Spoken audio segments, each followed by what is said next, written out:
Bon après-midi, les touristes, c'est que aujourd'hui on est dans une nouvelle vidéo.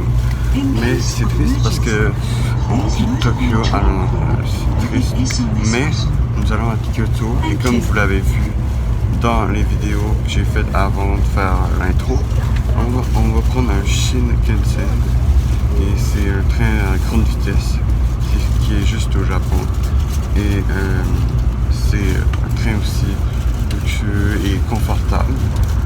Donc je vais vous montrer un peu la vue du train parce qu'on va voir le Mont Fuji de où on est, mais pas longtemps. Alors, je vous laisse regarder la vidéo au complet. N'oubliez pas de vous abonner aussi.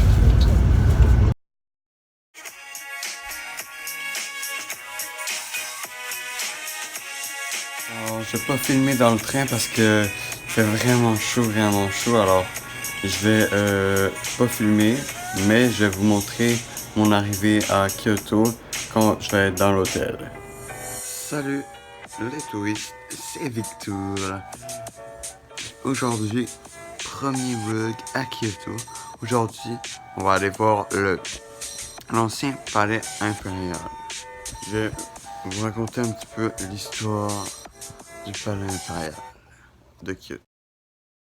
Édifié en 794, le château fut détruit par les flammes puis reconstruit à de nombreuses reprises, dont 6 fois durant la seule période d'Edo, vers 1604 et 1868. De 1868, Kyoto perdit son statut de capitale en détriment de Tokyo, où la famille impériale déménagea alors. Cependant, le couronnement de l'empereur Oshito et Hirohito eurent lieu ici. Ici, on est rendu au château. Il fait en ce moment 33 degrés, donc on va essayer de bien aller dans l'ombre pour pas se lancer une raclée du soleil dans la gueule. Alors, c'est normal. Alors, on se rejoint dans le temple impérial de Kyoto bientôt.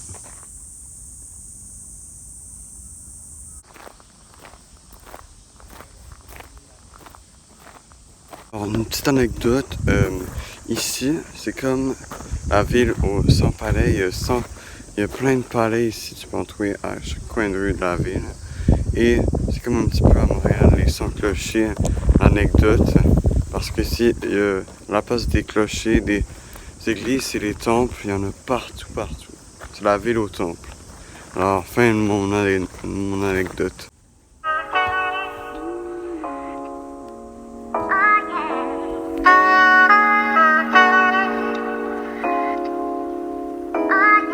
Là, il est super, vraiment chaud là. Il fait trop chaud dehors, alors il est brûlant vraiment. Ah merde. Il était trop brûlant. Bonjour tout le monde. Il est actuellement 6h30 du matin. Je me suis levé à 6h parce qu'aujourd'hui c'est une belle journée ensoleillée. Je me suis dit pourquoi pas si on allait voir le Fushimi Inari. C'est des torrets rouges ou des poteaux rouges comme vous le disiez, et on va y aller. Je suis vraiment excité, c'est pour ça que je me suis levé tôt.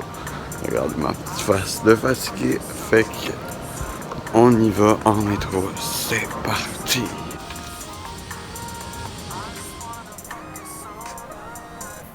Nous venons d'arriver au Fushimi Inari.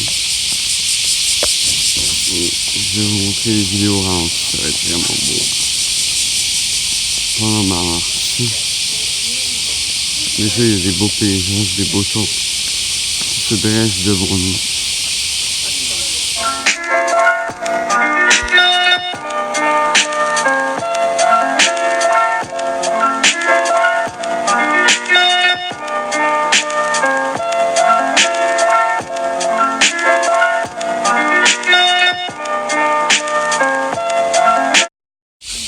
Donc, je me suis levé tôt ce matin parce que ici c'est une place très touristique, donc j'essaie de prendre des bonnes vidéos avant qu'il y ait trop de touristes. C'est pour ça que je me suis réveillé ce matin. Et c'est pour ça qu'on arrive dans la place principale.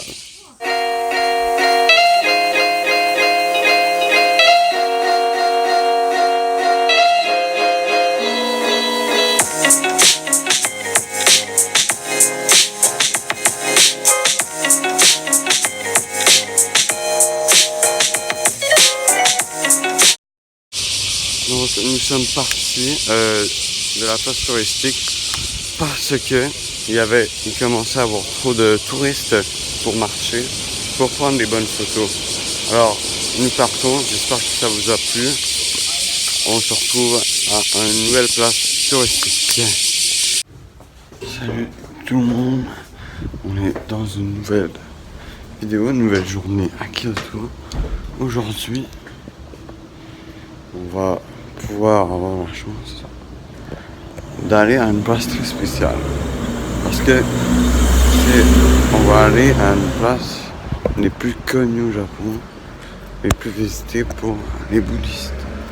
Mais je vous dirai pas le nom, je vais vous faire une surprise puisque c'est très très très important et c'est un temple important pour aller au Japon. Donc c'est une petite surprise, je vais vous laisser deviner. C'est l'un des temples les plus visités et il y a un or. Je vous laisse le deviner.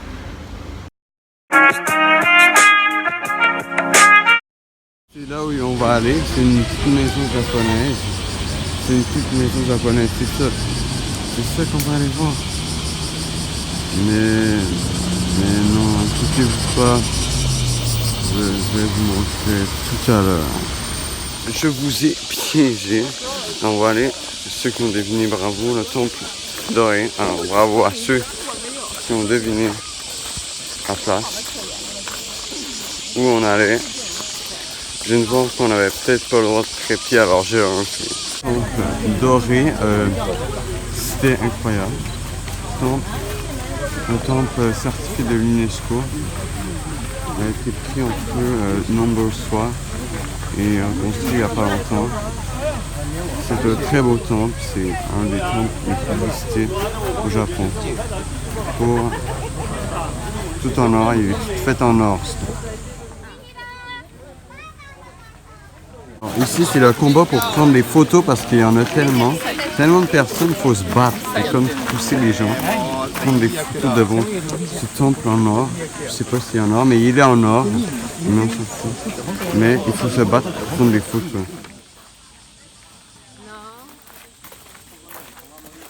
Le fameux bol. Mais il faut lancer de l'argent. Tu peux être sur ce si tu veux.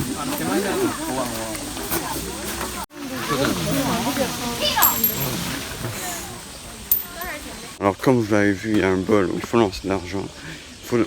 Quand on le lance, il faut faire un vœu. Donc, il y a du monde qui le font pas. Ils lancent juste de l'argent pour le mettre dans le bol et pour que s'il rentre, le monde l'applaudit. C'est pas comme ça, mais moi j'ai réussi.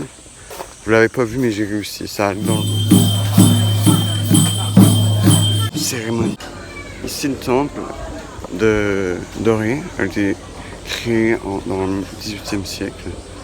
Et il a été détruit par le feu en 1957 et a été reconstruit en 1987 où à peu près 10 ans plus tard a été inscrit dans l'UNESCO où les places à aller. Donc c'est pour ça qu'il y a beaucoup de touristes ici dans le temple doré, dans le site du temple doré.